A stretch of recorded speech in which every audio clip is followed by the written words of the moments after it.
Toza asal izlab yurganlar, mana sizlarga toza asal, mana suzilishini ko'ringlar buni. Mana eng maza qiladigan joyim shuda. Mana bunisi beda asalimiz, o'tko'rpa deyshadi. Bu jigar kasalliklariga juda ham foydali. Mana qon ko'paytirishga, endi umuman kasal bo'lish uchun emas, bu profilaktika uchun ham yeyilish kerak. Bu har bitta oilada dasturxonda bo'lish kerak bunaqa asallar.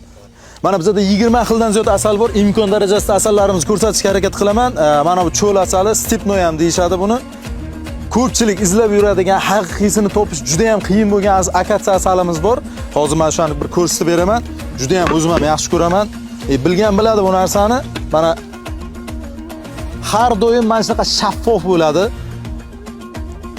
Mana. Buni sahrlar ham yesa bo'ladi, bolalar yesa ham bo'ladi.